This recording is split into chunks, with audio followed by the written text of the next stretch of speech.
Evening, it's good to see you here, I think. Huh?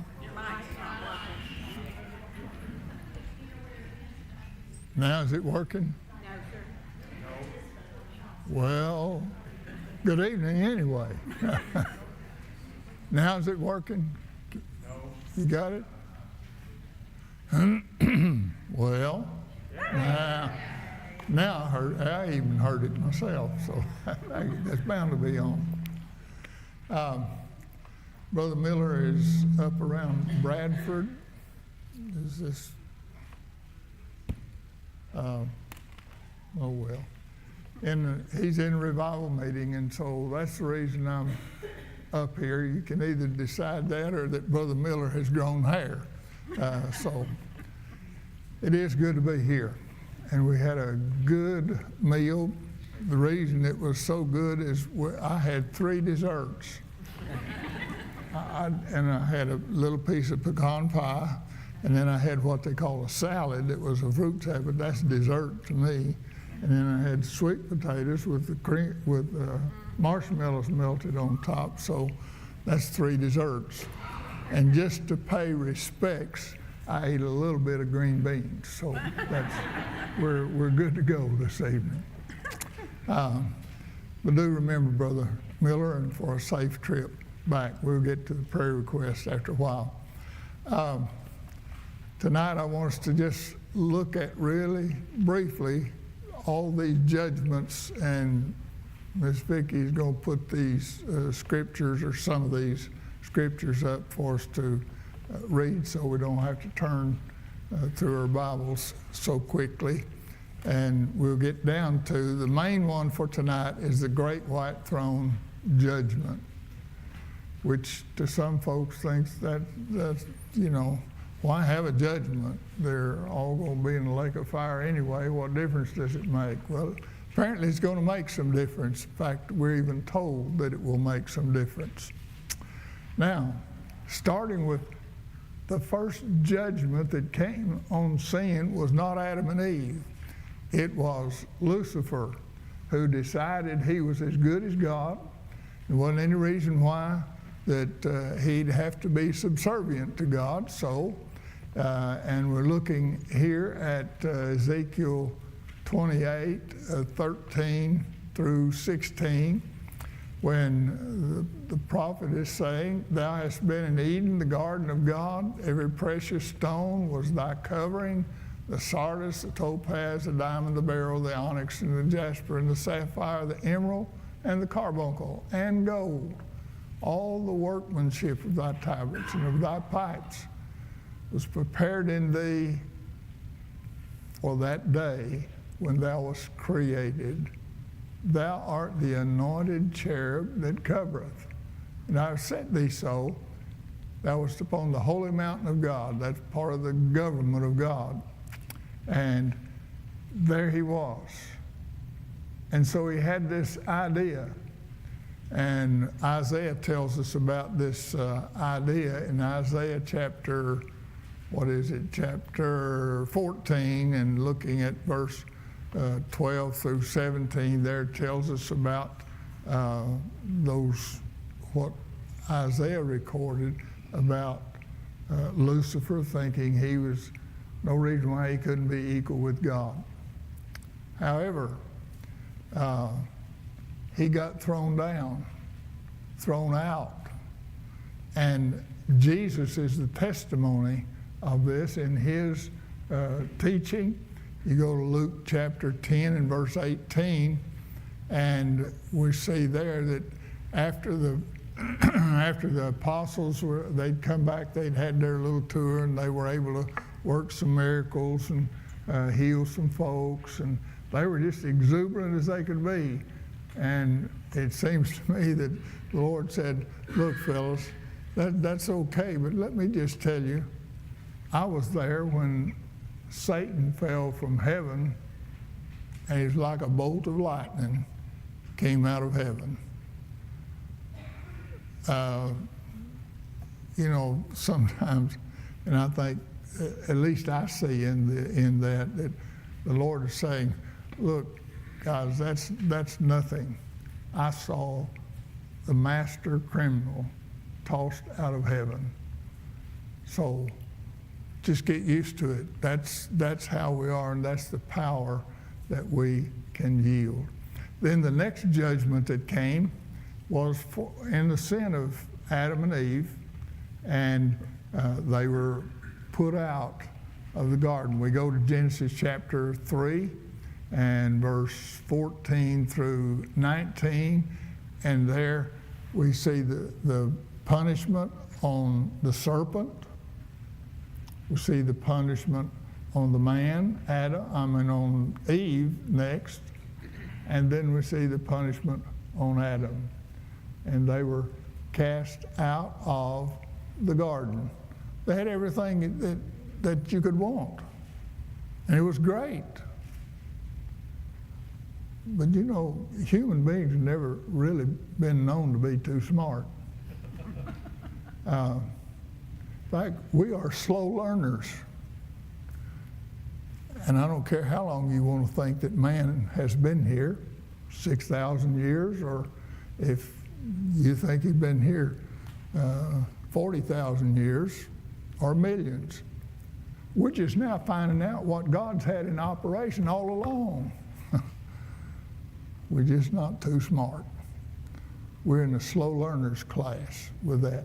But they disobeyed God, and they were put out of the garden. Best place on earth that they could have been, specially fixed, according to the creation story, specially fixed was that Garden of Eden for mankind. Then we come to the population of the whole earth. People didn't learn. They didn't learn from Adam and Eve or their descendants down for, probably 1,1500 years at least.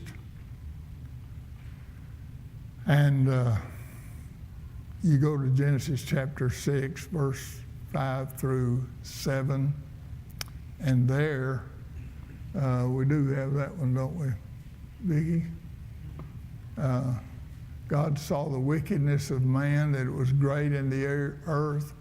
Every imagination of the thoughts of his heart was only evil continually. So what? Sounds like that almost for today, isn't it? And it repented the Lord that he had made man. You ever done something you thought was really good, and then it just turns sour, and your happiness is over? God was not pleased, obviously. It grieved him at his heart, and he said, I will destroy man whom I've created from the face of the earth, both man and beast, creeping thing, fowls of the air. It repenteth me that I have made them. Such disappointment. Well, God always recognizes righteousness. And out of all the population of the earth at that time, one fellow stands out, Noah. He found grace in the eyes of God. He was a righteous, living fellow. So we have no excuse today for saying nobody could understand how terrible it is and how tough it is living in this mean old world. Noah could stand up and say, I've been there and done that. I know. And this is the reason God recorded it in his word. We got no excuses, folks. And then beyond the population of the earth, you know the story there, and how the earth was destroyed and all of that. And then it took a few hundred years for sure, and the kingdom of Israel that God pulled out of Egyptian bondage, brought them out, fed them, watered them, gave them land, And we say, yeah, but they really fought the battles for it. No, they didn't. God fought the battles for them. When they did what God said, He fought the battles. But once again, they were kind of, mankind kind of dumb. It takes us so long to learn. And I think there's an old German saying that we grow too soon old and too late smart. And probably very true. Probably very true. God gave them all that and basically told them through the prophets, you do what I say and you'll be blessed. Well, they did for a little while, but then it went awry. And the whole kingdom of Israel was destroyed. I don't mean the people, but their kingdom, the government. They lost it. They couldn't handle it.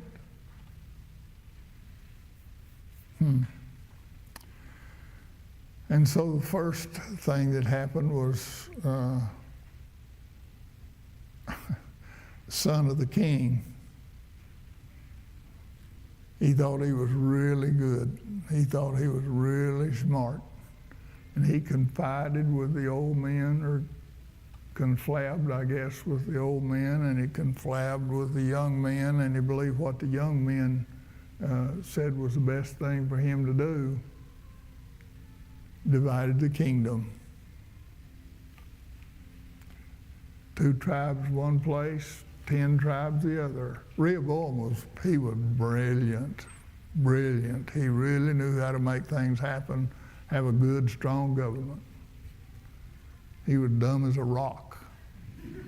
And that's, I'm insulting the rock, I think, in that case. Okay. Then we have the punishment for all that, and that's the judgment of God upon Jesus Christ for the sin of all mankind. Now, folks, you talk about love and sacrificial love. God made evident His love for mankind in the sacrifice of Jesus Christ on the cross. That's the judgment for the sin of all mankind. Don't tell me that just some folks can be saved and others can't. That's a damnable doctrine, came from the pit of hell. It's not biblical. I don't care if Grandpa did believe it. It's not biblical. He died for the sin of all mankind. Any man, any one of mankind can be saved who will listen and heed the message and repent. And then the next one that we know for sure is going to happen, or maybe in the process of happening, is the judgment seat of Christ. Romans 14:10, 2 Corinthians 5:10. These there, why dost thou judge thy brother? Or do you set it naught your brother? Fussing and fighting and grumbling amongst ourselves. We're going to all stand before the judgment seat of Christ. We shouldn't be judging, condemning one another. You don't know about my life, my troubles, my heartaches, my blessings, and I don't know about yours. Sometimes, once again, we think we're too smart, and we're not very smart when we start condemning other people and we haven't walked in their shoes. We are not God. But now you can't say that about God. He knows you, and He knows me, and He knows even our thoughts, which ought to disturb us some.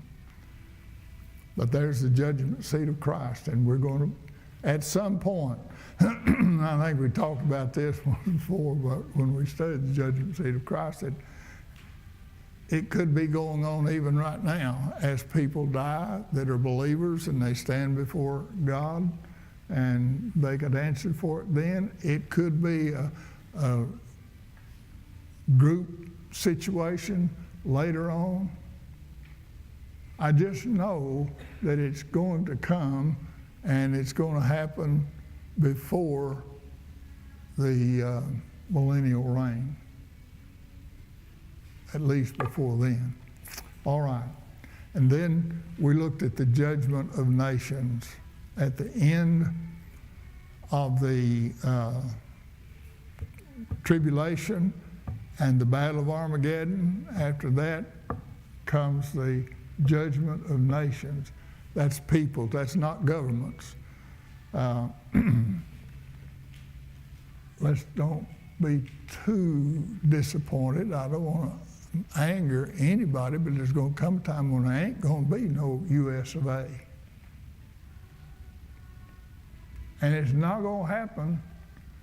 It's going out of existence. It's not going to be revived.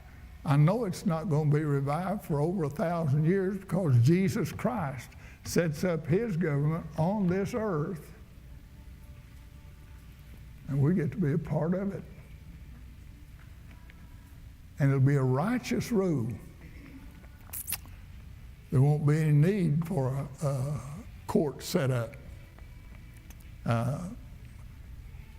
No need. Now, please don't be offended if you're one, or you have been, or you have aspirations of being, or anybody in your family is. There ain't going to be no need of lawyers. Okay? No need. Because, for one thing, all of God's people are going to understand the laws of God, and we're going to live by it because we're righteous at that point, and we're not sinners. But there will be those on this earth who are in their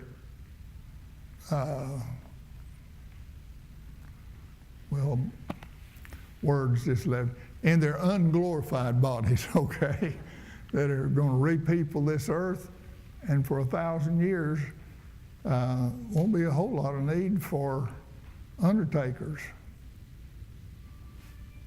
That's a possibility, except for those who refuse Jesus Christ as their Savior, and they will die and, of course, be buried. So that's the good stuff. Here it is. We're down to the end of it, and this is the last judgment that the Bible tells us about for mankind. And it's called the Great White Throne Judgment. And let's go to Revelation chapter 20. Brother Miller has had us in this chapter before, talking about the millennial reign. We're going to look at verse 11 through verse 15 of Revelation chapter 20. And he says, I saw a great white throne, and him that sat on it, from whose face the earth and the heaven fled away, and there was no place found for them. And I saw the dead, small and great, stand before God, and the books were opened. Another book was opened, which is the book of life. And the dead were judged out of those things which were written in the books according to their works. And the sea gave up the dead which were in it. Death and hell delivered up the dead which were in them, and they were judged, every man according to their works. Death and hell were cast into the lake of fire. This is the second death, and whosoever was not found written in the book of life was cast into the lake of fire. Hell is not eternal. It wasn't. It isn't. It's going to be tossed into the lake of fire. The lake of fire is the eternal time. And that is the second death. There is no more opportunity for salvation.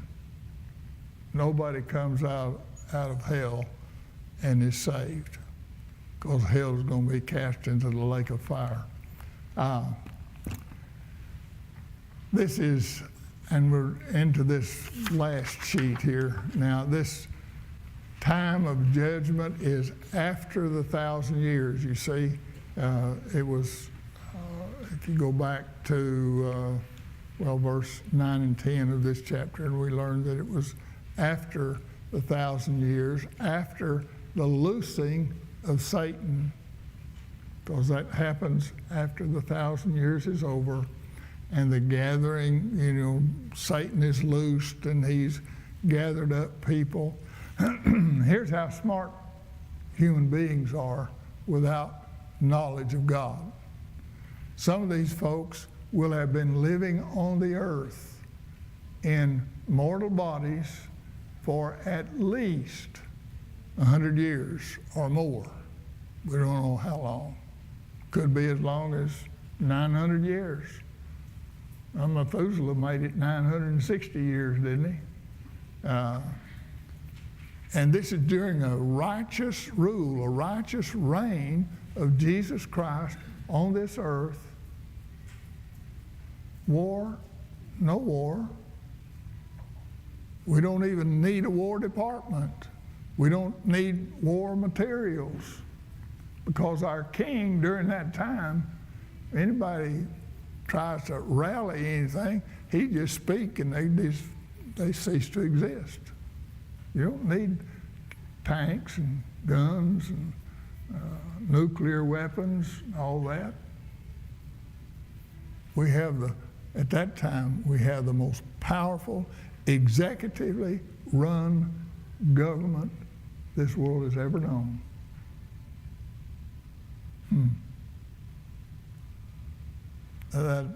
To us, that's impossible. That can't happen.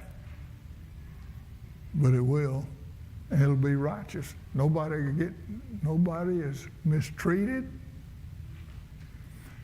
And when Satan is released, he's able to deceive some people on this earth, a great mass of people on this earth, and he's going to go after, guess who? Israel. Going after Israel. And once again, Satan is about 3 bubbles off plum. And just slightly less than stupid. He'd been working at it since before creation. To be equal with God, as powerful as God, and to run things. Every way in the world he's tried it. And this last effort, when he is released, he's able to deceive human beings who have lived in the best time on earth into thinking, I can make it better. Isn't that what he did to Eve? He said, yeah, God said this, but yeah, did he really mean that? You think, is he cheating you out of something? He is a deceiver. One of the reasons why Jesus was talking to his disciples there in chapter 24 of Matthew, and one of the first things he said about when this time was coming, he said, don't be deceived. Don't let anybody think that I'm here, because I won't be. If you believe them, you're not going to have to listen to whomever the newscasters are that you normally listen to and find out whether Jesus came back or not. You'll know if you're a believer. You will already know. But that's going to be the ultimate effort of Satan. And it's the battle of Gog and Magog. It's listed here in Revelation 20, verses 8, 9, and 10. When that war's over, and by the way, you know that there's no way to have peace until there's a winner in war. You don't negotiate peace. That's laughable.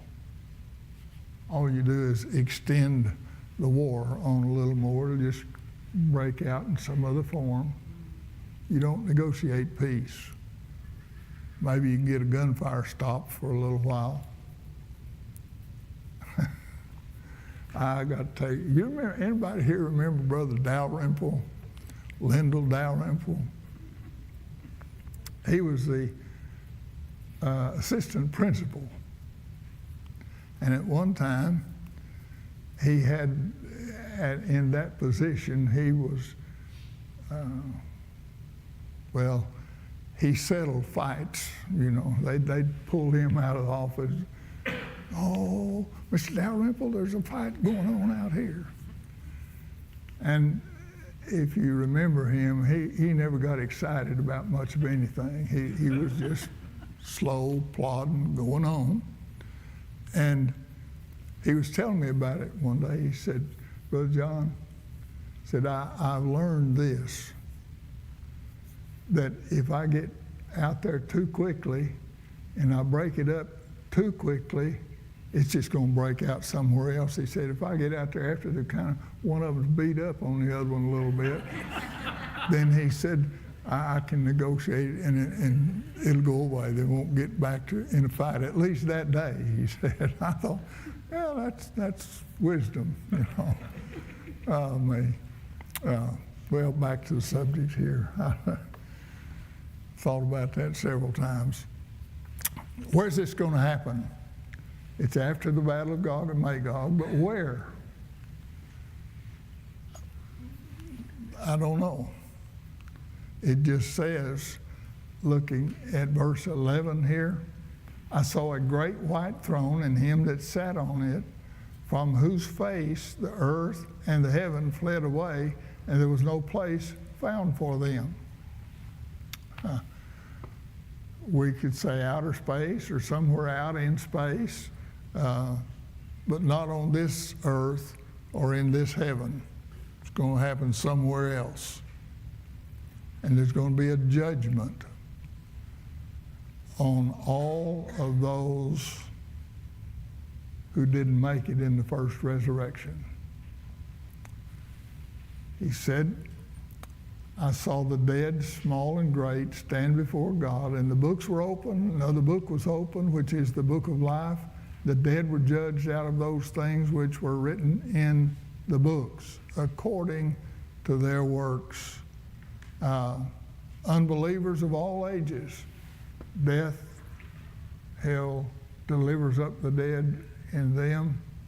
So there's going to be, I guess you really can't call it a resurrection in the way we try to define it, but when a person dies, saved or lost, that's not the end. Doesn't matter, saved or lost, that's not the end. We don't cease to exist. You are an eternal being right now. You will never cease to exist. But you do have a choice about where you're going to continue.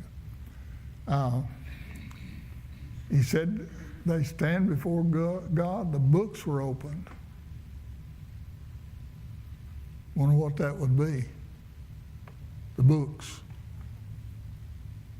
Well, some think it's the Bible. Could be. Others think it's the books that reveal their works. I guess it could be. The books appeals to me anyway. This is a little squib of Owen theology. I think they're going to be looking at the Bible. And the judge is going to say, look here it is, you know, here's why things are going like they are with you. But these are the unbelievers of all the ages. And you say, well, where have they been? In hell. Ever since they died. If that is 1,000 years ago, if it is 5,000 years ago, they've been in hell. Really? Well, How about the story that the Lord told about the rich man and Lazarus?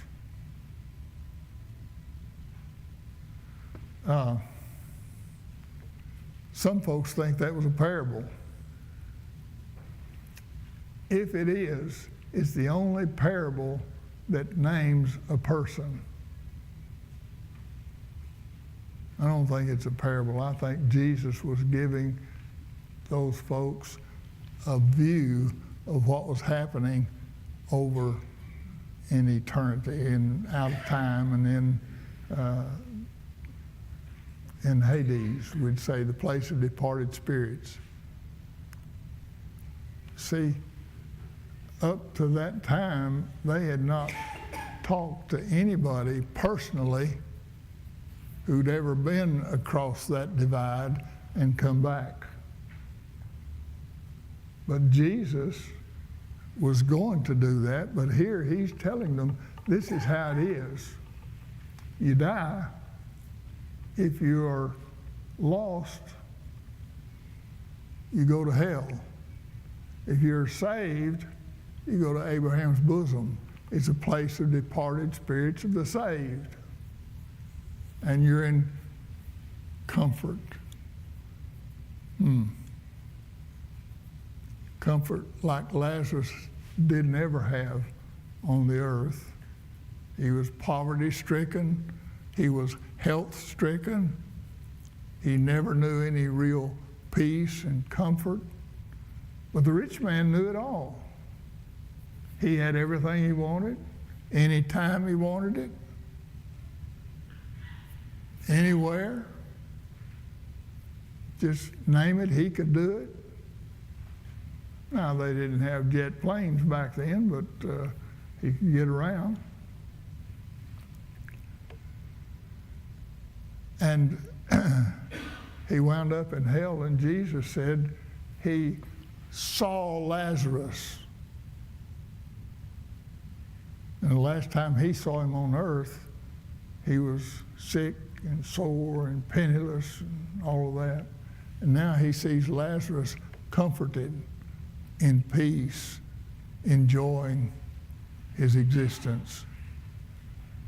And what did he say about himself?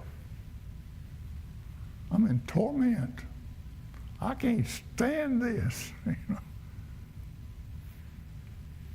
Can you see the exaggeration that there is? He said, I'd just like to have a drop of water on my tongue.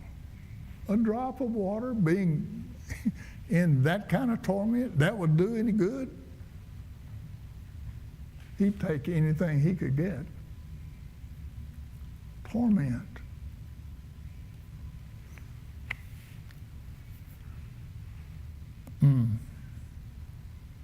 I can't imagine that kind of thing.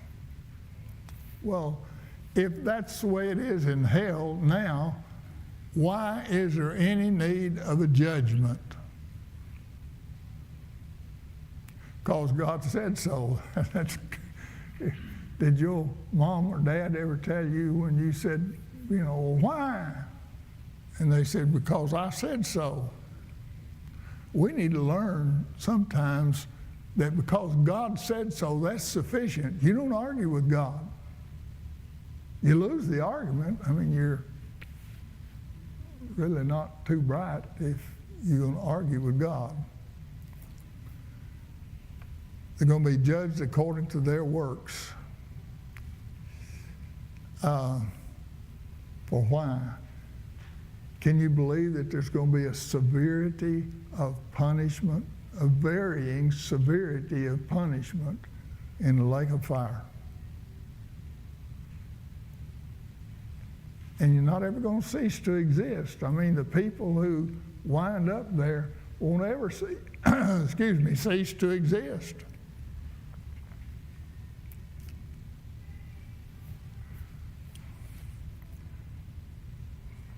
We've got people in our church, and you've got others that you know that are not in our church. We've got people that are hurting tonight. They're in pain. because of physical conditions. And maybe you've been there at one time or another, and you just can't get any relief. Can you imagine being like that for the eternal existence? Never any relief.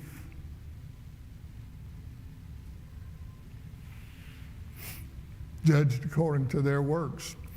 Let's look at some of these. Matthew 23. Did I ask you to do this one? No, I don't guess I did. Excuse me. Matthew 23. Let's go there just a minute.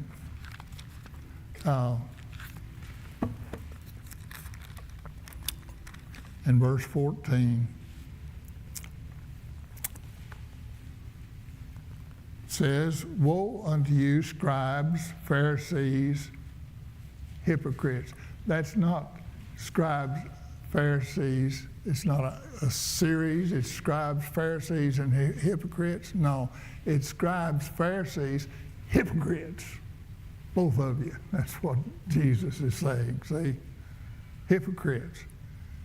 For you devour widows' houses, and for a pretense make long prayers.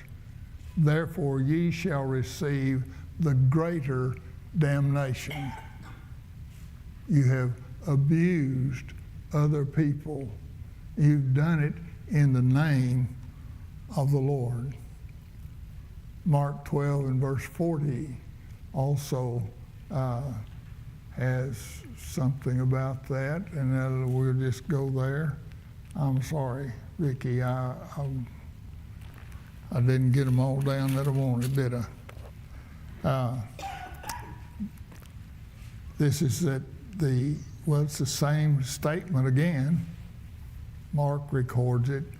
You devour widows' houses, and for a pretense make long prayers. I actually heard this, and I couldn't believe it, but this little religious program on television that I happened to be listening to at that time, and they were clapping for everything. You know, somebody'd say something, you know, and then this man was called on this fellow to lead in prayer. He prayed, and when it was over, he said, "Wasn't that a beautiful prayer? Let's give him a clap offering," I think is what he called it. A beautiful prayer. Get serious. That's silly.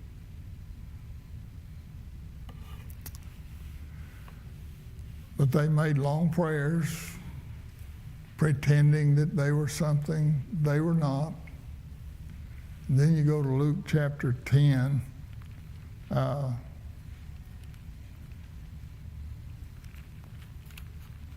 Where am I going? 12 through 15.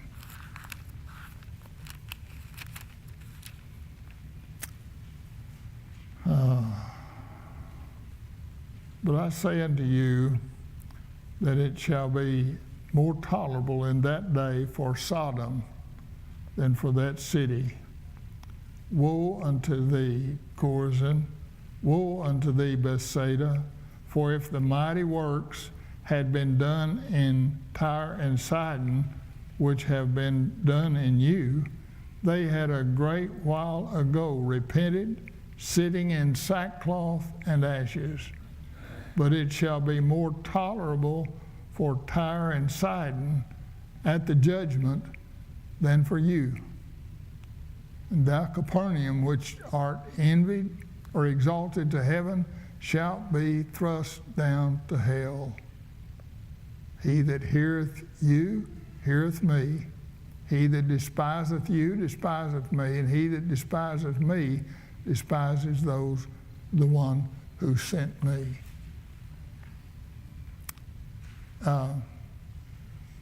Can't imagine that kind of thing. Tyre and Sidon was one of the worst two cities around that whole area.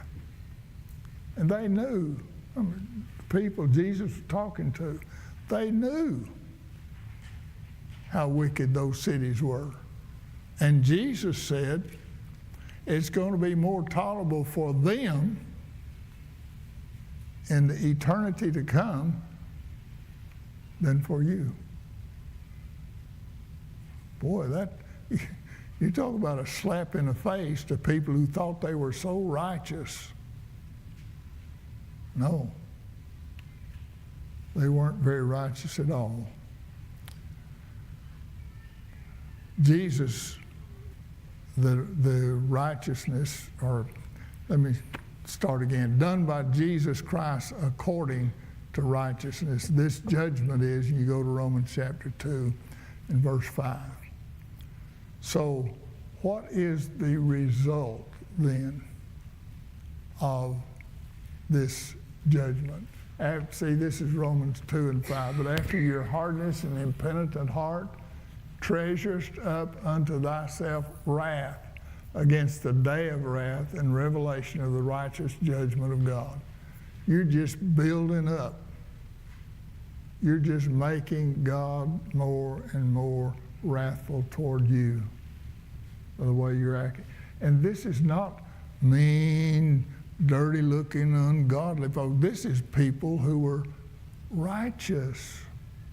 Jesus even said during his ministry, except your righteousness exceed that of the Pharisees, you'll in no wise live. How can I be righteous more than a Pharisee? These were the guys who dropped the money in the alms buckets. These were the guys who did something for the poor widows. Very little, but they did what they could or what they wanted to do. And they did it for the purpose of being praised by their fellow men. It does make a difference why you do something. You ever do something when you were a kid growing up because you knew that there would be payback time from your parents? Yeah, I've been there. I've done that. I didn't want the wrath of my dad for me being disobedient. But it was a whole lot better around the house when I just did it because Dad asked me, or I knew that Dad would want it done that way. And I could be really happy and encouraged being in Dad's presence. You say, well, you had a terrible dad. No, I don't think so. Some of you knew him. He was a gentle old man. Good guy. I say a gentle old man. I'm older now than he was when he died. I got to be careful about this. Excuse me.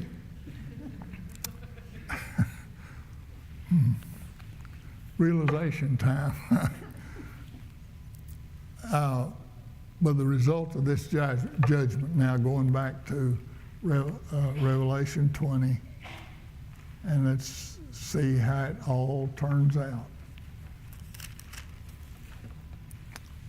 In verse 15, whosoever was not found written in the book of life was cast into the lake of fire. This is the second death. The second death. You can be born once and die twice. Or you can be born twice and only die once. We're all going to die. The only guy that knows that he's not going to run out of business is the undertaker. There's always going to be a need for an undertaker. Even if you have your body burned up and turned to ashes, there's going to be a need for an undertaker. That's what my brother-in-law was. I often ask him, I said, Otis, what do you pray for when business kind of goes down? He said, when you live in the Houston area, that's Houston, Texas area, you don't have to worry about business going down. He said, we got people dying all the time, which was true. That's the reason why I told Dad when he tried to get me to come to Houston and work in a church, I said, Dad, if the Lord's got one Owen preacher in Houston, that's enough. I think I'll stay where I am. Well, that's the second death. You really wonder why there has to be a judgment of those who are lost. Because it's going to be according to their works, just like your judgment's going to be according to your works. At the judgment seat of Christ, the lost are going to be judged according to their works, not for salvation. We don't even have a judgment to determine salvation or non-salvation. That happens, and that's determined right here, in the here and now. We just know that it is. Once again, here we're saying we know it's that way because God said it was. That's the way it's going to happen. Now, we're wise when we just be prepared for it. We know what's coming.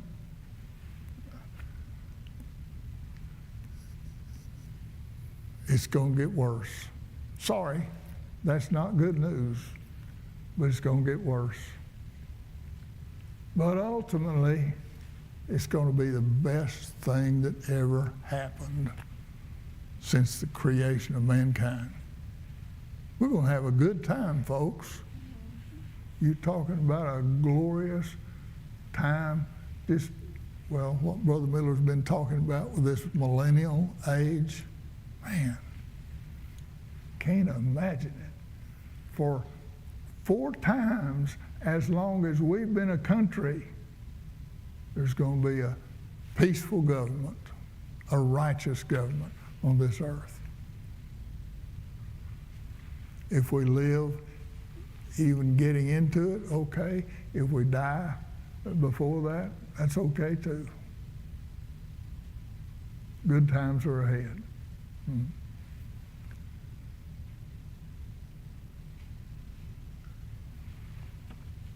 You want to argue with me about it? I think it's a wonderful thing to look forward to.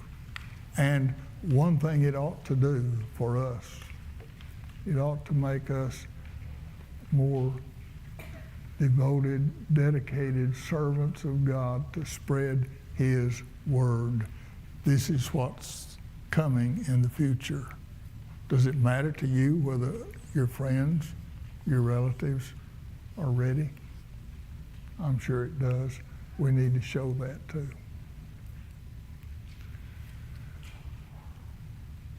I'll answer any question you have about this in private, okay? I'm, like Phil said, I've blown all I think I know about this, so I'm done. Now, let's, what announcements are there to be made? I think of one tomorrow is the game day for what age folks is that, Vicki? Whoever wants to come, okay, yeah. And we're going to have church Sunday. We have Sunday school at 9:45, okay? See you Sunday at 9:45. And we might have some preaching come 10:45. No, we will have some preaching come 10:45. Be better than what you've heard tonight for sure. All right? Anything else?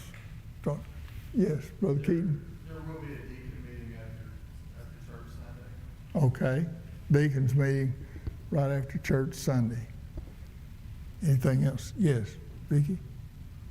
I put a sign-up sheet on the bulletin board for a bus bus trip. I've put a sign-up sheet on the bulletin board for a bus trip December the 14th to Faith Baptist Church in Cabot for a Christmas hymn sing, if anybody wants to go. Glenn will drive us. And they what? Need drivers? Glenn will drive them. Oh, Glenn will drive, okay. Oh, yes, ma'am. Aaron Brewer asked me to tell everybody there are some more ornaments on the little Christmas tree out there because there were added children that we can sponsor or buy gifts for. So if you haven't done it already, it'd be appreciated to pick it up. And the gifts need to be turned in by November the 24th. Okay. Any other announcement? Okay, we'll go into prayer request after we're